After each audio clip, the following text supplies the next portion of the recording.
What I want to talk to you about this afternoon is a cure for constipation I'm dealing with. And the constipation is about the past.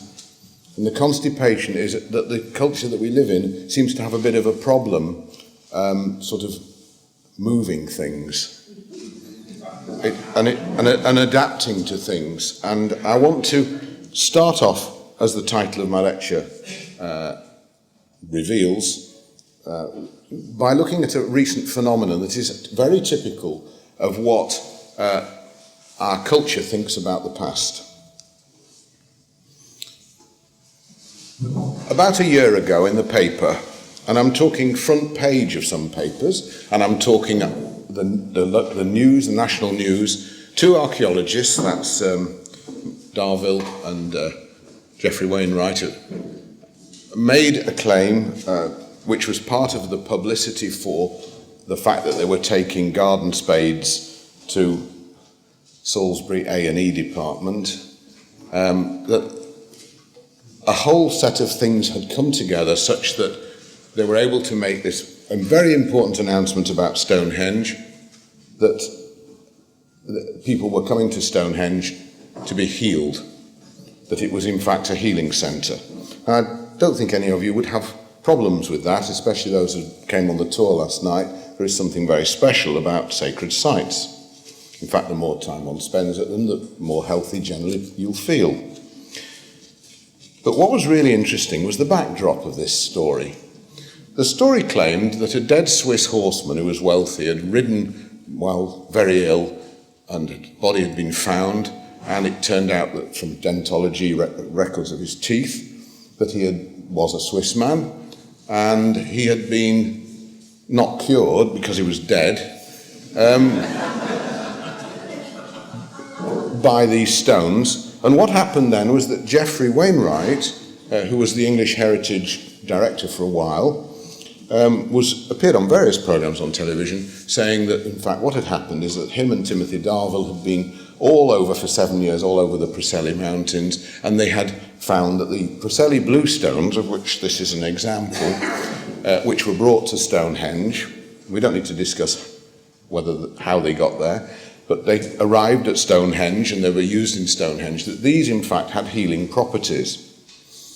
Now I want you to read you a quote from Geoffrey. What I am suggesting has nothing ludicrous about it. These stones are connected with certain secret religious rites, and they have various properties that are medicinally important. Whenever people felt ill, baths were prepared at the foot of the stones, and they would pour water over them and run this water into baths in which their sick were cured. What is more, they mixed the water with herbal concoctions. There is not a single stone at Stonehenge which does not have medicinal value. Did that sound rather like what you heard on telly? Yes. Well, it was actually, that is 873 years earlier, another Geoffrey of Monmouth said that. So, now you might remember, if we go even further back, and I am starting to get a bit critical of these sorts of episodes because they block other things that are going on at monuments, that 10 years ago, you might remember, a stone was found with some script on it at Tintagel, the legendary conception and birthplace of King Arthur. Now this happened when Geoffrey, not of Monmouth, but Geoffrey Wainwright, was in fact the EH director at that time. And the local, or the archaeologist in charge of Cornwall, Britain's leading expert on Dark Age inscribed stones, wrote an article in this little Cornish magazine, Main Manvro, which I may recommend to you. And in it he says about this stone that was discovered, which he was completely removed from any comment on. Wainwright went to the press with it, and of course it was, again, headline news, it was on all the media, and he said, "We did not need the gift of prophecy to foresee the sort of shameless hype by English Heritage, the commercial agency that administers this duchy-owned ancient monument, that happened soon afterwards. First, some facts. The word Artugnu is not the Latin for Arthur, as quoted. It is not even Latin, but late British, ancestor of Cornish. Among 300 or so inscribed stones from post-Roman Wales and Cornwall, none bears any name remotely like Arthur in Latin or British. English Heritage sole function is to enhance visitor numbers and at Tintagel to sell the Arthurian goodies in their shop. Their press conference, that's English Heritage press conference on this stone being discovered, was hot on commerce and decidedly weak on fact and scholarship, and simply cheapened one of Cornwall's greatest sites. What is relevant is to grasp firmly that this discovery has absolutely no Arthurian meaning whatsoever, and that EH's chief archaeologist should be ashamed of himself. Wow. So there was trouble at mill with this, wasn't there? So we then have, after the story broke with the Bluestones, going back to the Bluestones, the most well-known local author in the area of the Bluestones is Dr. Brian John, who happens to have had in a past life a job as a doctor involved in geology. So he knows his stones, one would imagine.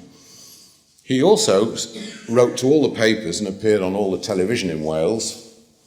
Interestingly, I don't think he appeared anywhere else, saying that there was, in his folklore experience, he's a local expert on local folklore, that the Bluestones' magical properties, i.e. they heal people, had no basis in fact. He couldn't find a single evidence other than sacred springs have healing properties, which our previous speaker more than covered, and which any of you who visit those will know that it's not singled out for this area of anywhere, and he could find no evidence connecting the Bluestones with healing properties. So this was a media triumph for English heritage, and of course what it did do is it increased the profile of the monument we call Stonehenge, which is a lovely little milk cow for English heritage, and I'm very grateful it's open now. But it doesn't answer that final point there, the mysteries of Stonehenge being solved, because they haven't been. What has happened is that we've put like a blur of fuzziness between us and the monument. And what I would like to do next is to look at the questions that I have been asked by many media companies and other people who've interviewed me in the 20 years I've been doing this, to define what are the questions that people need to have answered about Stonehenge. So we look first at the questions that we ask about this monument in order to try and get rid of this fuzziness and start to put something together that makes more sense. I like sense. I presume that you've come to this lecture because you do too. No one said no. We'll move on. Who built it? Well, archaeology has done a brilliant job of telling us a little bit about the Wessex culture, and it's not done any job at all about telling us other things about the culture, but we have their dental records, we know how people died, we know the age at which they died, and that is the job of archaeologists. It's basically still to take things out of the earth and start to, through various very, very powerful scientific methods, such as radiocarbon dating, drilling into bones, finding out dental records, finding out what people died of. And it's a whole science. There's one very big expert at our local university called Ros, who really took me through the process. It's remarkable. It's like a police forensic. And in fact, indeed, some of her work is when a corpse is found, or a skeleton is found, to identify that it died well before the police would have any interest in it. So there's who built it has been answered to some extent. We know quite a lot, although it's only in my lifetime that we know quite a lot about when many of these monuments were built. This morning you heard how these boundaries have been pushed back and back and back and back. When I was a lad, which is, as you implies, quite a long time ago, Stonehenge was blessed with the research of Professor Richard Atkinson, an archaeologist of the old school, very high-profile archaeologist who wrote probably still one of the best books, single books on the subject of the monument, just called Stonehenge. Great title. Now, Atkinson had three phases of Stonehenge. Basically, it began around 2000 BC and finished at 1400. Now we've pushed that earlier date back at least 1,000 years, and the 1400 remains more or less when things were abandoned at Stonehenge. So archaeology has done quite a good job, and radiocarbon dating was an amazing explosion for people who were involved in archaeology, leading to Stuart Piggott saying that the scientist data, radiocarbon data, was archaeologically unacceptable. And there was a battle, and everyone had to revise their theories on Bronze Age and Neolithic life. Now, we don't need to go into that, but those two questions, who built it, when was it built, have been addressed fairly and squarely, and much progress has been made. Why was it built? We enter into a very, very different arena. And this lecture is about why that question hasn't been answered, really. Why Stonehenge was built is about more than just the monument itself. It's about the aspirations of the people, the culture or cultures that wanted to drag these enormous big sarsen stones 17 miles as the crow flies from Marlborough Downs, Fifield Down, and the Bluestones, which are the diminutive Bluestones, but nevertheless up to 4.5 tons, 135 miles as the crow flies from West Wales. Now, even if we accept that they did that for some, because they needed nice stone, there must, one feels, be some reason why you would want to carry stones that distance, and we must look at that. Now, the archaeologists haven't really addressed that, and in fact, my dearly departed friend John Michel, in his book of the name of this conference, says that the end product of all these labours of all these archaeologists hasn't answered the primary question of why there are so many of them and why they were built in the first place. I might be misquoting that a little, but it's more or less what he said. The next question is even more interesting because we need to know why was it built where it is. Because one assumes, and if you've been to Stonehenge, and especially if you've been where these ladies are, if you've been to Stonehenge, you can't imagine that this site was ever built without a plan. And we can't ever imagine how it, or why it was built where it is, without somebody giving that some thought. Just as we have planners today, you wouldn't stick a stone circle in a position that wasn't, should we say, propitious for the area or the situation. And these sites, and all stone circles, are normally so beautifully attended to in terms of the fine detail of where they're situated, that actually it is possible to go to some sites and find yourself totally enchanted by the cleverness of the ability to find just the perfect spot. Now, Alexander Thom, of which you know I'm quite fond, or was quite fond of his work, even waxes more lyrical about that aspect of stone circles in his books than anything other, when he describes how engineers, because his word for the boys was Victorian, they didn't have the girls in Victorian time doing engineering, but the boys went out and they found a level site in the middle of the Lake District, and they built a stone circle that is absolutely perfect in terms of its astronomy, its geometry, the way it mirrors the mountain tops. And without doubt, Tom was in awe of that site, and so should everybody else be. But when you go to the site, there's a little plaque saying, might have been built around 1700 BC. We don't know much about it, but don't leave any litter. Bye. So why was it built where it is? Now, the media really are onto this one, or were a few years ago. But there is one other question that has to be answered about Stonehenge, and it takes us right back to Geoffrey Wainwright and Timothy Darville.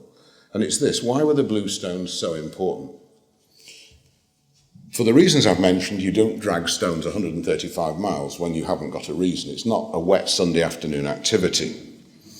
And so the Bluestones are a very essential part of Stonehenge. They were there right at the beginning, around 3000 BC. At some stage, they built a monument that had trilithons out of bluestones. There are some bluestones on the ground that you can inspect that have mortise and tenon joints, rather like on the top of that stone there, and they are still visible on site. Atkinson, when he did his excavation, left one on its side visible rather than return it to its position so that you could see that hole in the bluestone. There are also tongue and groove bluestones. So if I'm going to just flip through and look at this incredible monument, we've done that one, we'll just flip through. Some of these were taken on the tour last night, recently, not last night, last year, but megalithomania, there we are, look at that. Now then, there we are, there's an interesting view of the tallest stone on the site. And that doesn't look like any of the others, but there it is, standing alongside a chunky one that has fallen and broken in two. And wherever you go in Stonehenge, you will find bluestones mixed with sarsen stones. Henry James said, if ever you want to discover the meaning of life, it is well to consider the enormous, stand here and consider the enormous backdrop of time. There's the axis from the front. Some rather doctored photos, people.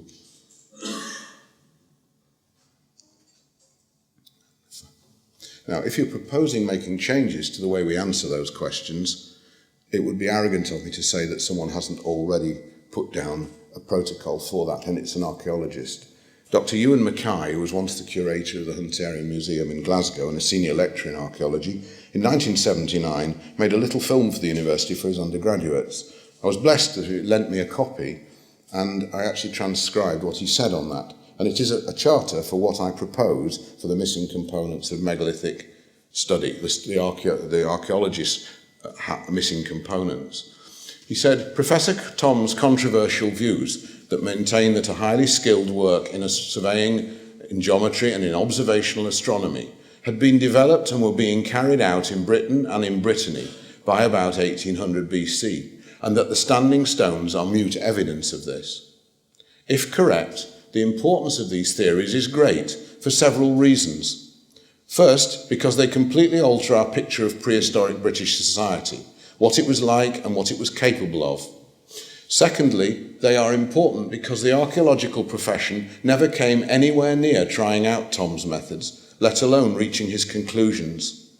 His work opened up a new and almost completely unsuspected window onto the past, which the profession was evidently not equipped to detect. Archaeology prides itself on its multidisciplinary approach, but it would seem to follow, therefore, that there must be a gap in its training and methodology which ought to be filled. Now that is 1971, and it's almost a charter. It's a very prophetic statement about what was wrong with conventional archaeology, how it was missing the point. And so, if we're going to look at the missing components of the megalithic culture in contemporary archaeology, we have to follow through with what Ewan Mackay say and look at what is missing and what needs to be included in archaeologist training. Because the way things are going, archaeologists will shortly find themselves completely bypassed from some of the most exciting developments that have happened. And that would be rather sad because they have a valuable role to play.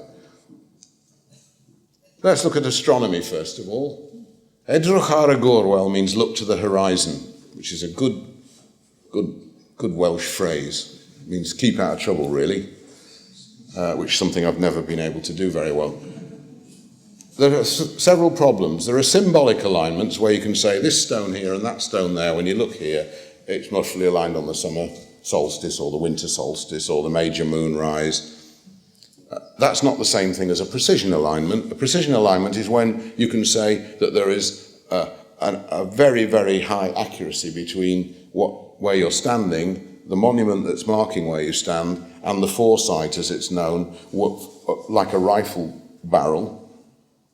And archaeologists have been quite, I think you could say, they've been fluffy-mouthed about the way they distinguish between these two. And we'll see later some of this obfuscation creeping into press statements and popular statements about the difference between these.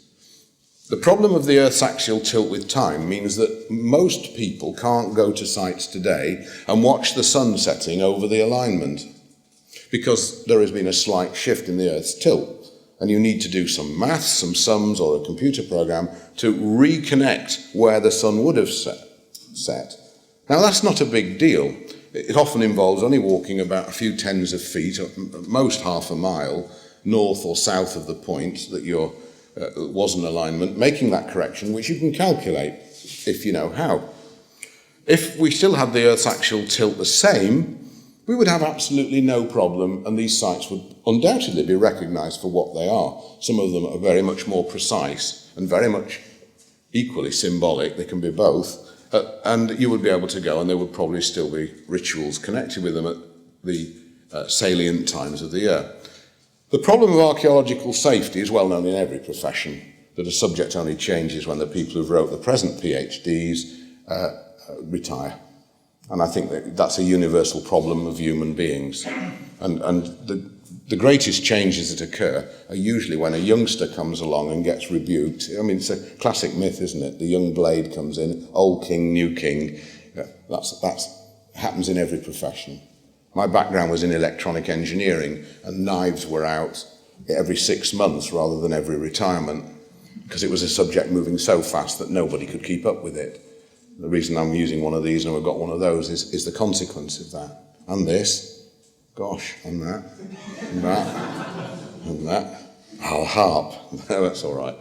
The next component that's missing, now, of course, Alexander Thom has been written out of the textbooks for university graduates. The man who did all the work on this has been completely blitzed out.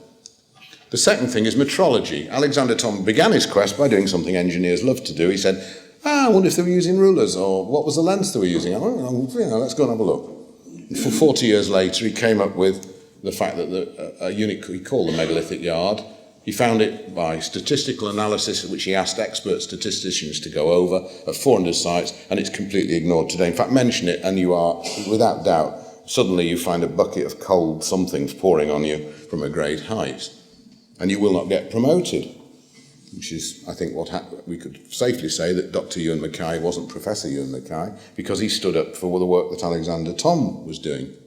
Richard Atkinson was a professor already, but he stuck up for Thom towards the end of his time at Cardiff. The third thing is geometry. Stone circles have form, which basically means that they have an organic dimension, an organic shape, and they have set dimensions, which are measurable, objective, scientific, dim problem, oh gubble, as they say in Wales, no problem at all. You can go there with a tape measure or a laser ranger, as we did to Stonehenge last night, and all these prime measurements that appear incorrectly in books can be put right at a stroke. The identifiable units of length come out of that because you find that they are quantized in small positive numbers of these units of length. And why are they located where they are? Well, we'll come on to that later. But these are the three basic things that are missing. And now, what are these three basic things? You've seen them before if you've ever studied educational theory. Geometry, astronomy, metrology. And let's look at it in a bit more detail. Here's some Neolithic balls. Are landscape alignments, polygons separating, is this a load of Neolithic balls or something else? This is a famous picture taken by a wonderful photographer, Graham Challifor, and in a lot of Keith Critchlow's talks, and I've got permission to use them. But here we have, in no doubt Neolithic times, there's no question of that, they've been dated and everything. There are over 600 of these in Edinburgh Museum and Glasgow museums, and some years 3 or 4 are ploughed up, and some people have got them on their mantelpiece in Scotland. Farmers have got them on their mantelpiece. Every one of the platonic solids in 3 dimensions is represented by these shapes. Now, if you don't know what a platonic solid is, or you think it's something you feed to babies when they're 10 weeks old, I would suggest that you start very seriously looking at what this means. This means that they were fluent in 3-dimensional geometry, not the sort of stuff that that stone circles are. And therefore, we just look at this geometry bit. There's an egg. It looks like a bad circle made on a Friday, Poet's Day, and there's how it's made with a 3, 4, 5 right-angled triangle, and you go to each of the points and you can create the different curves that make it up. There are 30 of those in Britain and at least the same number in Ireland, and they're found in Brittany with the same triangle. We can look at this shape, which again looks like somebody's run out of stone or they've got trouble measuring a circle, and that has an exquisite geometry that involves the vesica piscis, which I may remind you is a very big symbol here. Division of a circle into 3, vesica piscis, and there are at least 25 of these in the northern half of the British Isles. There's one, quite a few in Cornwall. There's an ellipse with a loop of rope round it. You move the top point around it, just traces out the shape. You have 2 foci, 2 focuses, which a focus is a hearth or a fireplace. It's the same word in Latin. So you can trace out an ellipse. There's loads of ellipses in Britain with different right-angled triangles. Now, if you look at what's going on there, right-angled triangles that are Pythagorean, the whole number, there are many of them, but the two lowest ones are 3, 4, 5. The first in the series is 3, 4, 5. The second is 5, 12, 13. This is second year in high school stuff. This is not rocket science I'm talking about. Astronomy, geometry, mathematics and metrology, they're all part of what is known as the quadrivium of the traditional arts. Something that Keith Critchlow's been banging on about for years and years and years, and done great work in re-energising the fact that you're not educated unless you've had the traditional arts, which the quadrivium joins with the trivium, which is what I'm doing now, rhetoric, grammar and poetry. Unless you have all 7 as the heptad, you're not really able to be a bard or an educated person or a priest. And so this was the educational requirement of a civilized society, and has been for at least since the Greeks defined their terms. There's a nice photograph. There's a megalith with a hole in it. It's a dolmen with three uprights. There's one of them. There's the other one. And the third one is making 2 little triangles. The sun's coming through at midsummer. Now, I love this site. It's my local megalith. It's about 5 miles from my back door. And at midsummer, I discovered years ago, its axis of symmetry is aligned to the midsummer sunset. Some years later, I discovered one very, very clear day that not only does the sun align to the monument align to sunset, but the sun sets into Lugnaquilla Mountain in Ireland, something we heard about in Robin Williamson's amazing creation, with the name Lu or Lud is a Celtic god, and there we have the arrows of Lu in Ireland, 93 miles distance, and that's on the web if any of you want to check. The PDF's freely available, no charge. Just go on and you'll find all sorts of things going on about this monument. Now that's an example of astronomy. You can't get more precise than a thing that shows the setting sun. A rifle barrel 93 miles long is going to be an incredibly accurate precision alignment. I mean, the sun wobbles a bit when it sets, but it doesn't. Nothing we can do about background noise, but it doesn't wobble that much, and this site's accurate to 3 minutes of degree. Now, with that in mind, and what you've just seen with that earlier photograph, the sun sets through that triangle. The sea horizon is here. Many of you will have seen this picture before. The sea horizon is actually there. That golden glow is the sea. So it's pitched just perfectly so that in the chamber it lights up first in one triangle as it begins to set, and it lights up the other triangle as it concludes its setting. And now we get what has been, in a popular book, the obfuscation. There is no evidence of the use of astronomical observations for practical purposes, such as the determination of the time of year. The idea that distant horizon features, such as notches, could be used to pinpoint the motions of the sun or moon to a few minutes of arc have now been discounted.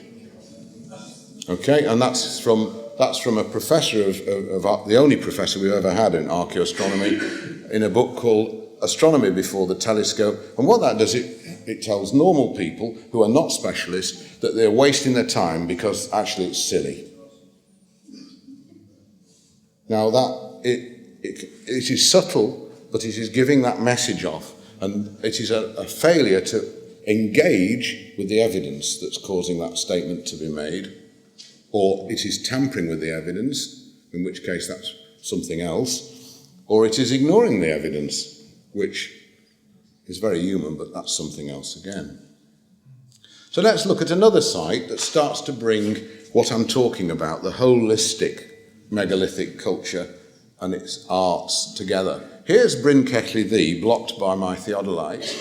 On a lovely day, there's a stone there, one of 5, where there was an ox burial, and I was asked by the Professor Steve Barrow at Cardiff University because he can't do it, because they don't do it anymore, to measure the passage angle.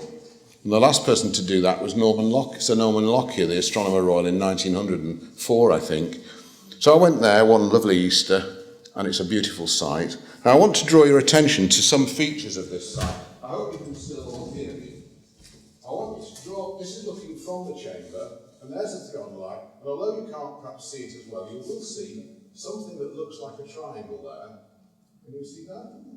Right, well that's actually, and so often does this happen when modern people build houses near sacred sites, that the horizon's clear, but they build the house on the barn or the cowshed exactly on the alignment. Except this time it's not quite high enough, and the backdrop of the slope behind this thing is there, behind the house is there, and the angle of that, as we'll see later, is aligned to the passage angle up there. It is also coincidental with the solar midsummer sunrise. So we've got a site that has a passage angle. That's its back passage. There's its latitude. And there's the front passage of the monument. And we've got the passage aligned to the midsummer sunrise. The latitude of the site equals the passage angle. And then we've got to face something that might send shiver down your back. That the passage is aligned to the midsummer sunrise, and the angle of the passage is also equal to the latitude of the site, which is 53 degrees and 12 minutes. Finally, so we've got this site is doing many, many interesting things. It's almost saying 53 degrees, 12 minutes if you can measure latitude. If you can measure the sunrise angle, it's saying the same angle.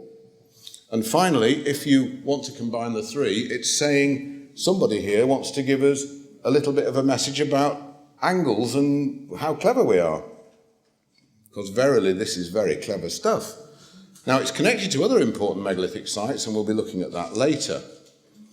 Stonehenge. We find in the middle of Stonehenge, right early in the beginning, 4 sarsen stones, probably laid about 2,700, arranged in a 5-12 rectangle. A rectangle that makes a 5-12-13 triangle with the diagonals, or 2 of them, with their hypotenuses clamped together.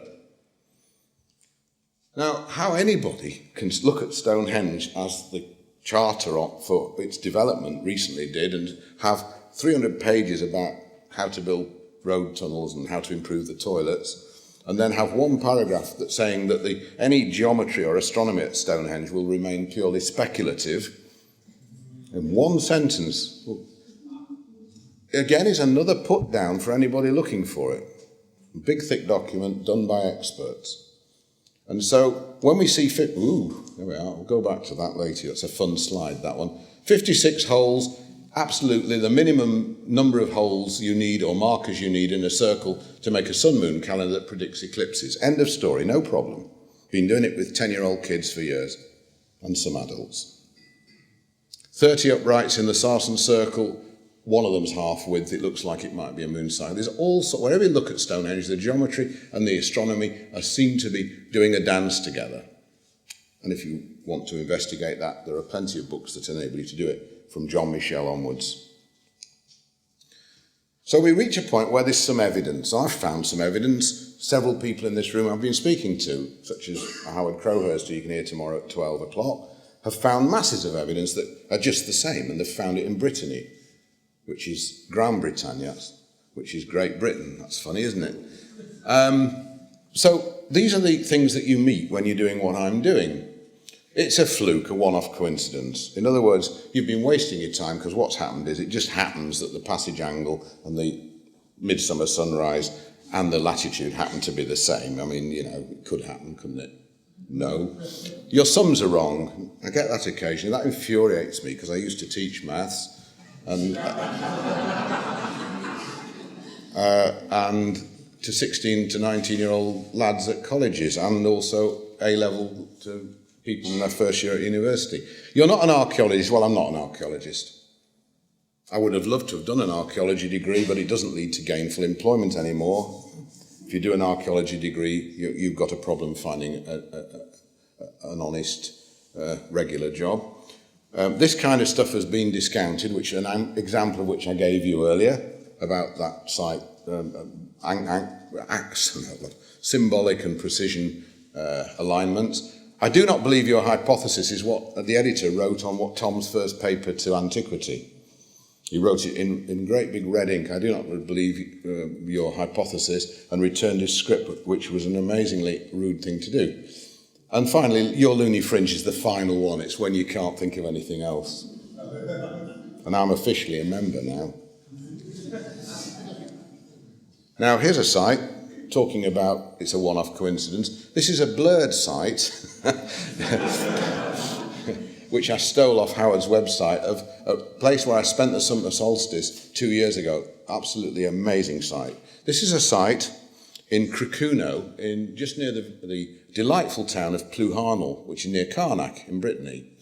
And we went there at something like 3:30 in the morning, about 40 people with various things, and went there and stood here, and we watched the sun rise right on that stone there. And whether you call that symbolic or accurate, there are some very fascinating properties about this site. The first thing is that the four diagonals record from each corner the various key midwinter and midsummer sunrises and sets. So that's very interesting. The second thing is that it's made up of, I think we've got now, it's based on 2, 3, 4, 5 triangles. So if you connect any of the diagonals, you end up with a 3. This is the 3 side, that's the 4 side, that's the 5 across the middle. So it's based on 2, 3, 4, 5 whole number triangles. The diagonals of the 3, 4, 5 rectangle indicate both solstice sunrises and sunsets, but they only do it at the latitude of Cuno, near Bluestones, Brittany. So in other words, my 53 degrees 10 minutes in Anglesey is the same angle as a 3, 4, 5 triangle, or one of the angles of a 3, 4, 5 triangle, the other one being 36.8 degrees. And here we have another site, a square stone circle, that actually uses the latitude of the site, because this only occurs at this latitude, that the actual sunrise occurs on the diagonals of a 3, 4, 5 triangle. Now, I do want to make another point we often miss because we're so used to looking at maps where the north does that and the east-west does that all these sites that we've been showing are aligned to the cardinal points. And you might ask yourself how primitive culture defines north and south and east and west as accurately as evidently they do. Discuss. If any of you find out any answers, I'd be very happy to hear from you. Here's King Arthur's Hall on Bodmin Moor. We saw Dosemary Pool in the last lecture, and here, if you go well up, excuse me, in altitude, King Arthur's Hall, an anomalous site, because it's a 512 rectangle. That wasn't known until 3 weeks ago, when I went with, I did find it out, but I went up to confirm it. You can get some idea of its rectangular shape, because it is actually a pond in the middle, usually, but we've had a dry spring, and there it is. It's a bank surrounded by stones. And I've drawn the stones in a pictorial way because there's a lot of damage now and half of them are missing or fallen. But it's a rectangular site, 5 by 12, aligned to the cardinal points nearly, not quite. And there are stacks of examples of 5, 12 and 13. And Howard Crowhurst has now he's firmly got his theodolite between his legs. He's beginning to firmly establish what were then suspicions about angles, and he's narrowing them down to seconds of a degree in the geometry and the astronomy of sites in Carnac. So we've got firm geometry, firm units in megalithic yards coming out of this, and in other units, which are related, but that's another story which would take too long here tonight. So we get into the idea that the astronomy and the geometry and the metrology might actually be connected. And if that's the case, we have got then some sort of holistic view of this culture. So we go back to Rebutting, and we see some anomalous lens flare and whatever you would like to call it, depends on whether you're a scientist or Diana Cooper. And there's another site just down the road from Rebutting. You won't find this in any of the archaeological textbooks, even the more popular ones, that the site nearest to it, that's a dolmen rather than a chambered tomb, is just down the road from it, and it also is aligned to the midsummer sunset. Neither site does one say that, but the axis of symmetry of this is aligned to midsummer sunset on the sea. Can't see the mountain because it's at sea level, this blighter, but you see that little chink there, that's where they've carved the capstone in order for that to fit. Can you see that? Can you see it? Then that little chink there, allows the sun through at the sunset at the date of the monument, given to me by an archaeologist friend at Lampeter University. I won't cover the lunar standstill, that's for really something else. And then we look at the biggest monster, Pentrefan we've got, the most delightful horn-chambered tomb in Wales. Huge mound over it, and there it is, look, a usual view from looking at it northwards. And we find that from Pentrefan to Lecadribeth is in fact very nearly north-south. And I've got more to say about that in about a year when I've developed what that's all about. But Lecadribeth and Pentrefan are talking to each other because they're aligned on the cardinal points. The magic mountain, Carningley, the symbolic mountain next to it, is west. The peak of it is west. So we've got north, south, east and west. Pentrefan does it best. I think that's quite a good little chant we could apply to the monument. Now, none of this is in any of the books. Why isn't it? Has no one been there with a theodolite and noticed it? It stands out like anything, because you get a theodolite lined up on Lecadribeth, and if you've done the reading, you'll find that it's within 1 degree of north and south. And there we've got a geometric connection, which brings us full circle back to Darville and Wainwright, that in fact, once you start looking at the geometry, it's fairly obvious that Stonehenge, Lundy and the Bluestone site form a 5, 12, 13 triangle. I've been flogging this to death for years, and I apologise for those of you who are worn out with it. It's a bit like, if you're a pianist and everyone asks you to play one tune, all the time.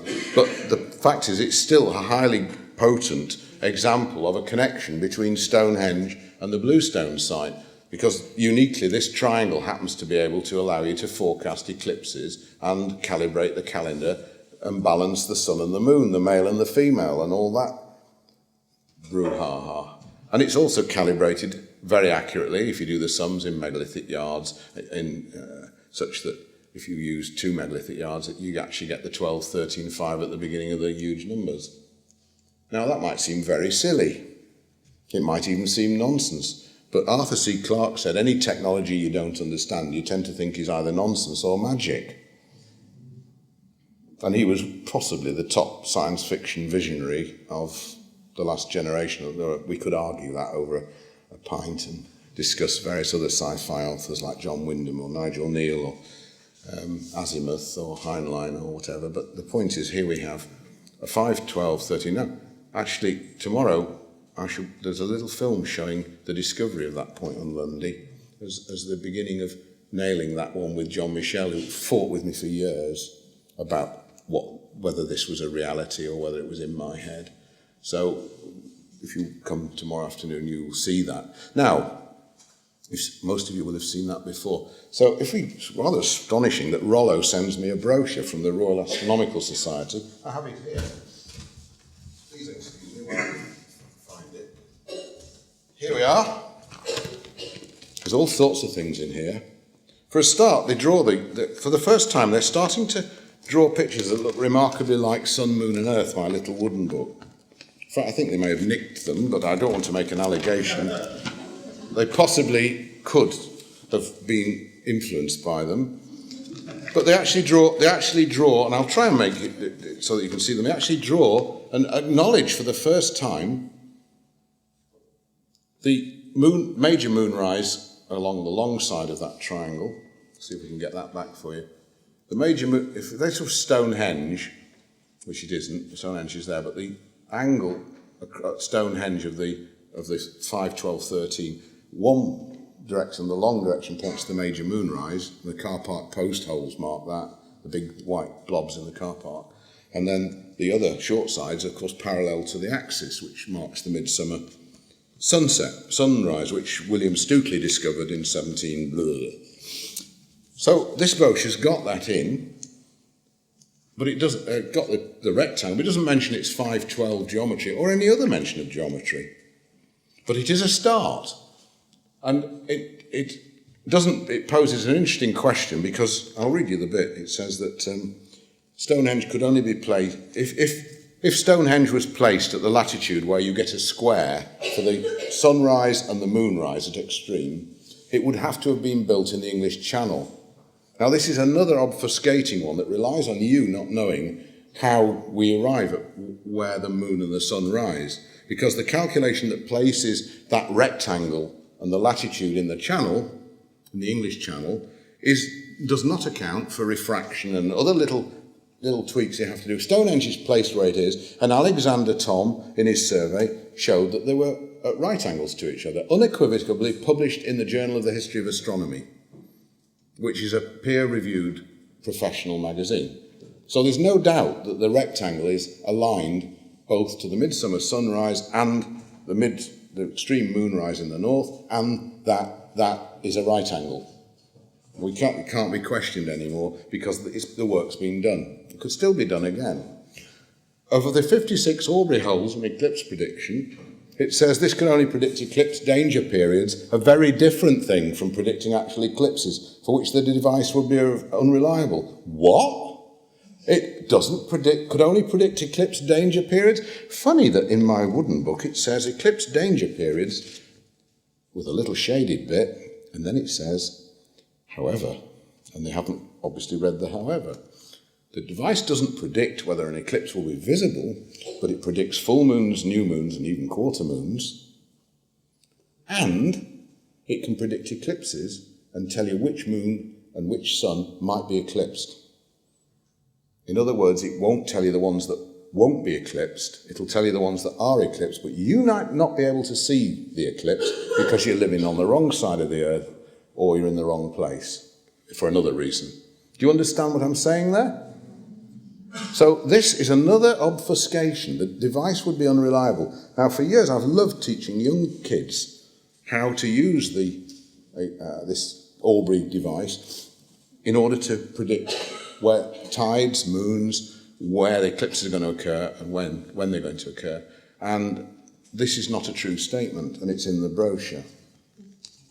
Now, I don't want to criticise what I think is actually quite a good brochure, because it also tends to under-egg everything.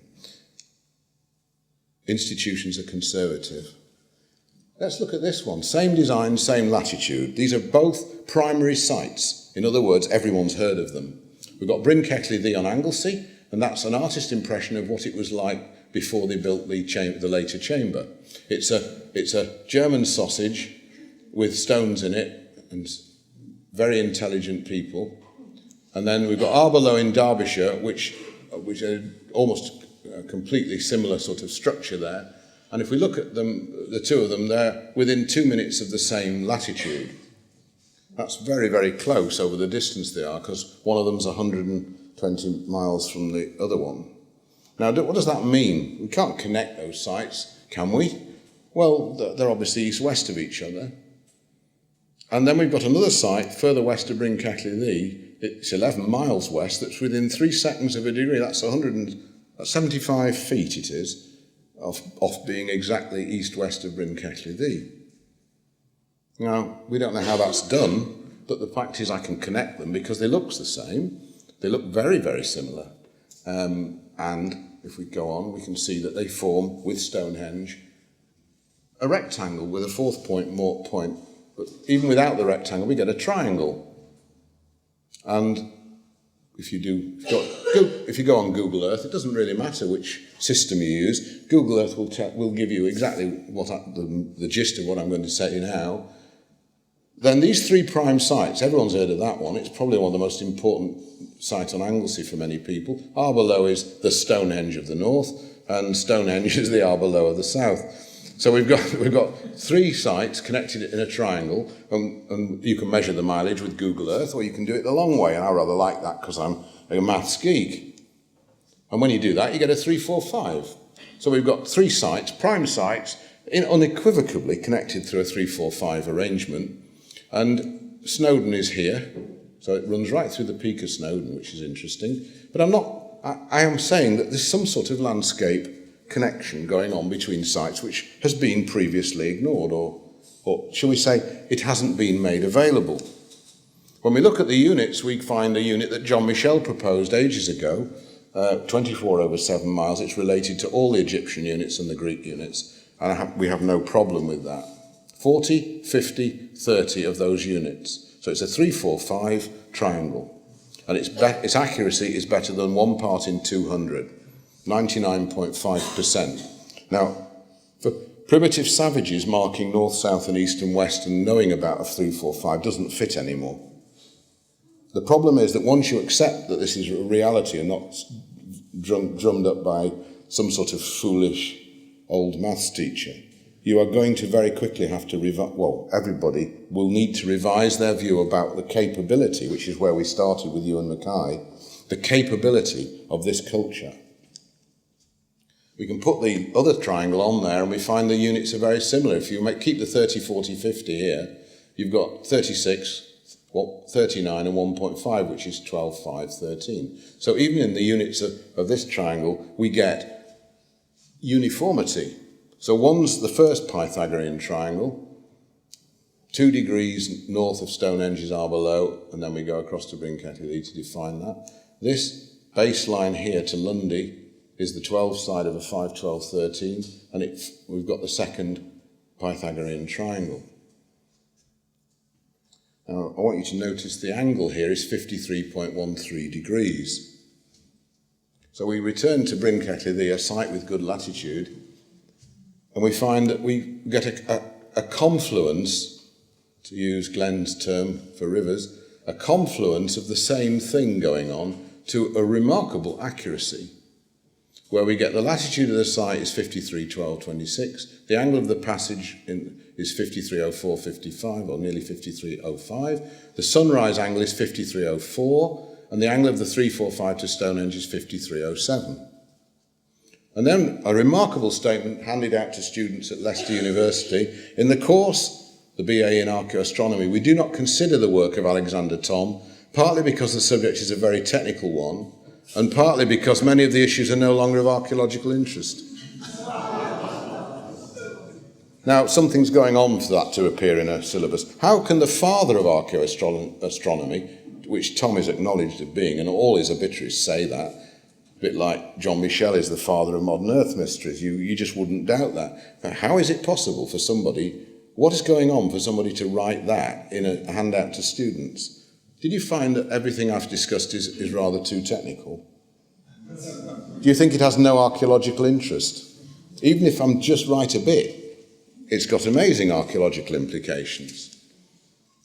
And so let's look at this. Let's start talking about continuity. If we take the 5 side of that triangle up to the Bluestone site there and draw a circle of that radius, one of the astonishments is that you almost define the Celtic church in Wales and Cornwall in the Middle Ages, because you've got there St David's, the See of St David's on that radius. You've got the Black Monastery of Minachlog Ddu and the Bluestone sites there. You've got Llantwit Major, which was the major college and teaching centre and monastery for St Ichtyd. You've got Dunster, just across the water there, which was the massive monastery at Old Cleve, and there's a whole sort of stuff going on there about Arthur as well. You've got St Column Major, which was to be the capital of Cornwall, I believe. And then you've got Trewardreath and Lostwithiel, which was, again, the big Norman trading centre in later Norman trading centre after the Celtic stuff had changed. And if we take the line, north-south line here, and extend it downwards, we end up with the massive monastery built by the Normans at Trewardreath, and up there at St Dogmills, which is right on the estuary of the River Tyne near Cardigan.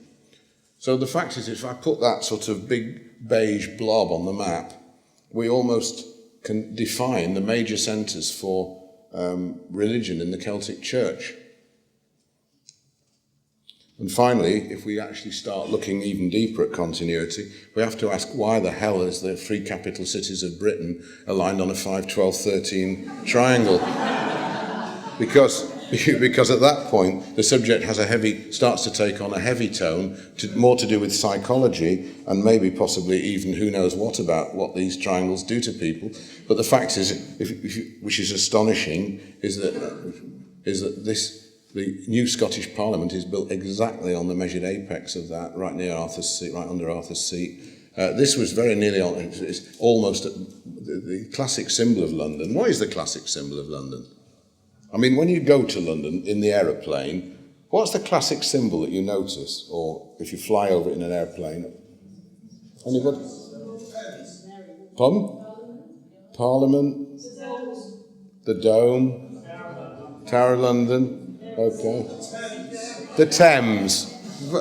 It's the silver water, the snake of the Isis, the old name, flowing through the centre of London. And what's on the banks of the Thames that marks the end of that are two power stations. The one is a very famous logo of London, the Battersea one. All the fuss about whether the chimneys can be replaced by fiberglass or not, or whether they can be removed. And that's where this end, and the Chelsea power station, the one near the Chelsea Gardens there that powers the tube station and the emergency services. Not supposed to say that. Cardiff has a castle mound built by the Earl of Bute, who incidentally was a Scottish Freemason, blah, blah, blah. There's all sorts of stuff that's very, very much fun to explore, to do. And you go to bed at night and ask yourself, why has that happened? Why are all the capital cities in the southeast of the country arranged like that? So we've got connectivity, continuity, and this is all evidence that I'm producing.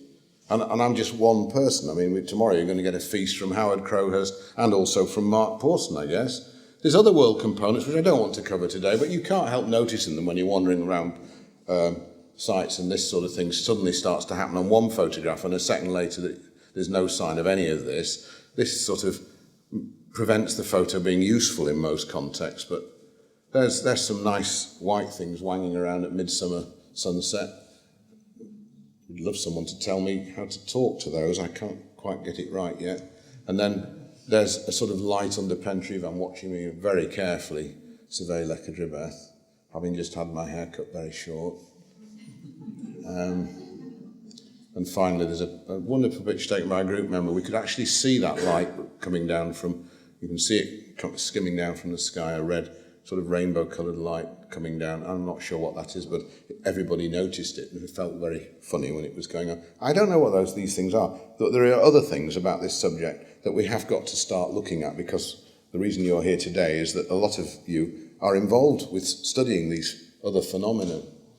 Now, no megaliths were harmed in the production of my work, and that actually is, although it's one of my pathetic jokes, it is actually an important comment here. Archaeology is essentially invasive.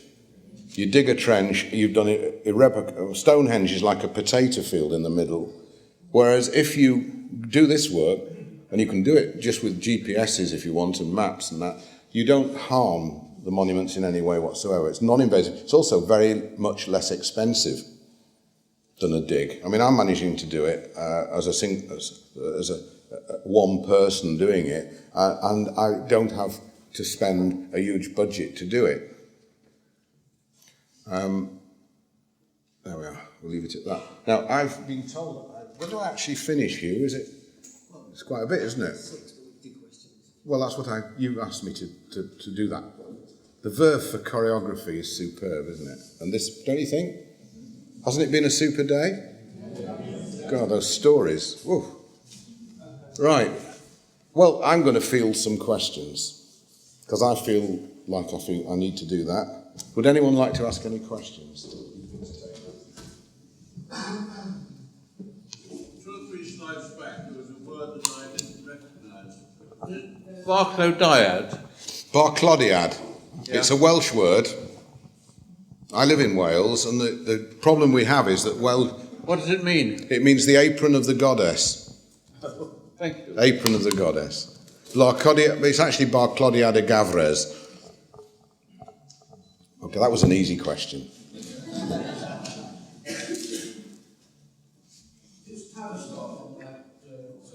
No, the answer to your question is, it is, but I hate Devon, so I've left it off.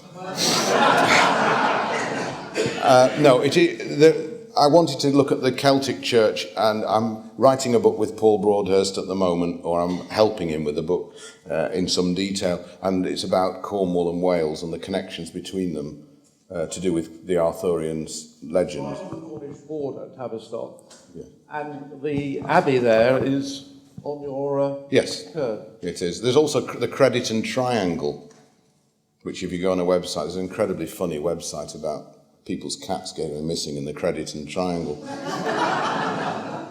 which I enjoyed enormously. Sometimes on the web you hit gold, and there are some real witty people out there. Yeah. Have you got a view on the only expectation is that they took all the stones that were piled up and kept all Yeah. on? Well, I wonder whether they were ever there. Okay. Well, here's I hope you'll take this the right way. Have you been there? Well, can you possibly say the stones have gone? They're in the hedgerows of all the fields around the site. Yeah. Absolutely. I took Howard Crowhurst there this week, and one of the first things he said is, look, at all this litter everywhere. For each of the, this is my home patch, and therefore it is vitally important that you recognise that because a farmer's got some Suffolk punches and he's pulled a few 4-ton stones to the edge, doesn't mean that the site, that a hedge isn't necessarily, especially in Pembrokeshire, isn't necessarily built by the council. It may be much older than that and contain huge megaliths, as at Parkameru near Fishguard. So all the stone rows around in the other parts of Wales are the remains of old man. I don't say that either. I'm just saying that. That's the way it sounds. Well, I don't think I'm putting it that way. What I'm saying is that if you visit the sites, often there is evidence of farmers using stone for other purposes. Gateposts where I live are all bluestones, and they've all got gudgeon pinholes, and some of them you can see the lead still in the hole. To get back to your point, we're dealing with a landscape that is largely ruinous. And the stones at Pentree Van that made the corbel top for which they think protected whatever was in the monument from damp, as you get at Newgrange, the flat stones, quite a few of them are on the path as you walk to Pentree Van. There are some wafer thin stones, they might weigh 2 tons, but they are incredibly thin stones, actually in the hedge as you walk to Pentree Van.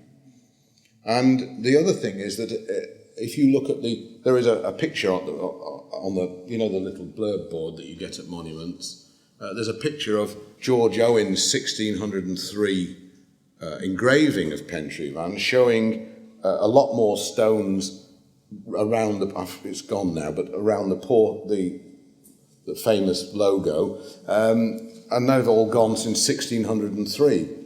So the answer to that is, where are they? Well, a Pembrokeshire hedge is traditionally 6 foot high, and at Parkameru you've got a 40-ton bluestone set in the wall near that alignment. One of the stones has been put and is now part of a 6 foot high wall. And so I'm not being flippant about your question. It's a very important one. Lecha Dribeth, the farmer has just ploughed the field this year. Glyn has just ploughed his field, and he's left, because I said I would like to see them rather than he take them off. The big stones he ploughs up, he leaves just near the monument. You've seen them there? Yeah. And were you thrilled by them? Yeah, some of them are bluestone, as you probably noticed. They've got digger marks on. So we are trying, as Tom said, the important thing is whenever a site is altered or destroyed or a stone removed, it's important to clock where it is, and if necessary, leave some sort of mark in the ground. But the wholesale destruction of sites, of course, has been far worse as you come into England and go eastward than it is in the west, where you can't often drive a tractor and where there is a very low population density. The problem is profound in Brittany, where at Carnac, of course, whole villages have used dolmens as garages and sheds and built the side of the house against them and used the stone for building. And of course, that happened in the Reformation as only 500 years ago. Thank you. Robin. Yeah. Nick.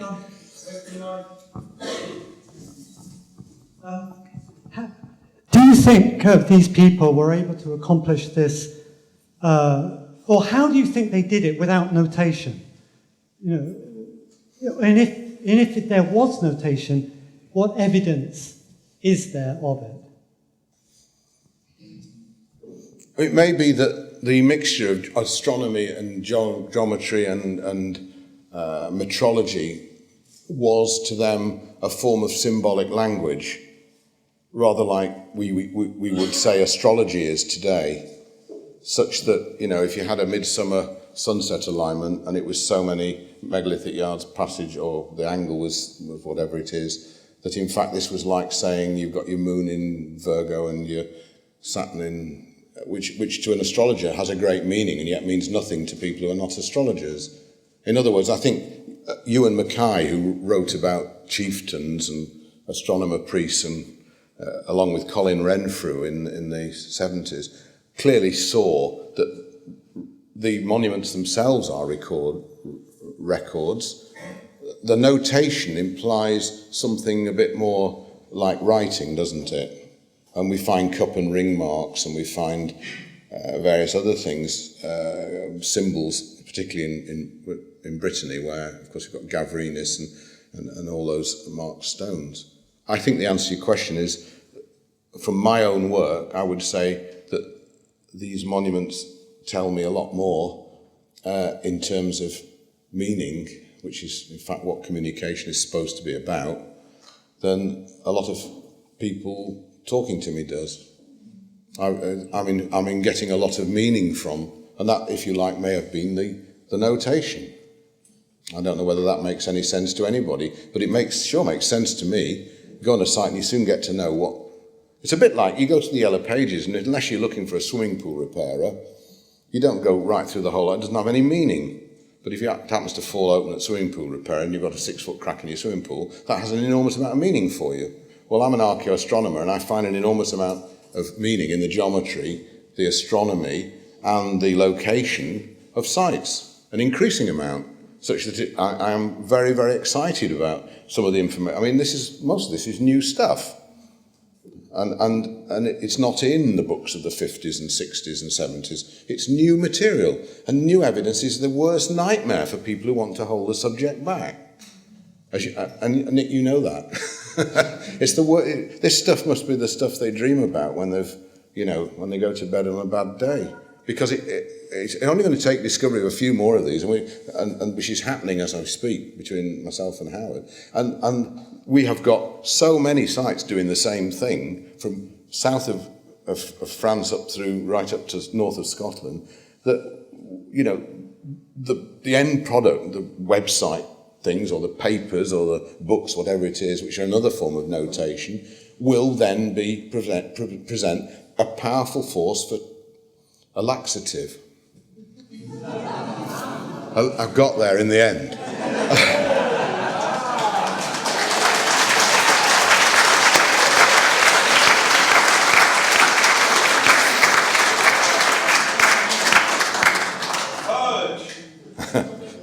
Anybody else? Edmund? Probably one useful thing seems to be that all the pyramids on the planet are perfectly aligned, north, east, south, and west. Your right-angled triangle, do they go to true north? Of course. Next question.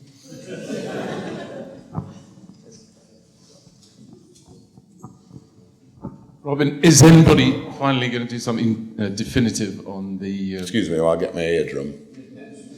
You'd like to say that again? Is somebody eventually going to do something definitive on the 1,500 before Plato Platonic solids that you were showing today, that Critchlow has so well brought up in the 70s? It's just that nobody's doing anything. They sit there. They're in a drawer, and most of them actually are in a drawer in a cellar.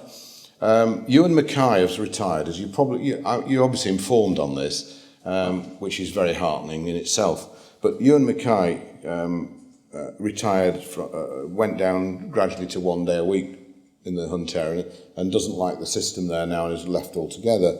But in fact, the amount of material there, and one doesn't know what else is down there, but Keith Critchlow told me that there were at least 300 down there, and Graham Chalifor, who took the photos, said he couldn't believe how many there were when they were going through them to find the good examples of the 5 Platonic solids. Yeah. And of course, that's a long time ago. I think the book Time Stands Still, that had that photo in, was written in 1979. 79, and it's just been redone last year. So the thing is that if there are 300 of these, it still doesn't alter the fact that we already have the information that the 5 Platonic solids were being played with either as counters, toys, or learning aids, whatever they were, long before Plato, and therefore, like the Pythagorean triangles, a long time before Pythagoras. You ever get the impression that the history you've got is a load of bunk? Yeah, absolutely. As Henry Ford said, and therefore, you know, my task is to provide as clean a source of information as I can, both for people like yourself who are interested in the subject, and also to feed that information to the archaeology profession, because, you know, archaeologists are decent guys, they're fine. Well, you need to rock their boat, basically, don't you? Need to what? Rock their boats. Oh, I thought you said write a book. And I went, oh. Well, you see, if that can be described as slightly aggressive. Rattle cages, rock boats is probably about as far as it could go. But, you know, things change very slowly, unless there's a revolution. And what the revolution might be is a revolution of thought. I'd prefer it to be that, where the evidence just mounts to the point where if the archaeologists can't accept it, then everyone else will just drive around them, rather like the bypass around Swindon. Which and crop circles. Which also doesn't have much point. Yeah. I think you've got to accept the fact that the problem is in the I tried to show that in the teaching of archaeologists, they don't take archaeologists who've done any maths or don't understand geometry. I don't mean that these people are thick, it's just that they've got an emphasis in their entry requirements which doesn't include the very subjects that we're talking about. And because of that, they're completely not equipped to do what I've just done in an hour, a very enjoyable time with you this afternoon, for which I thank you.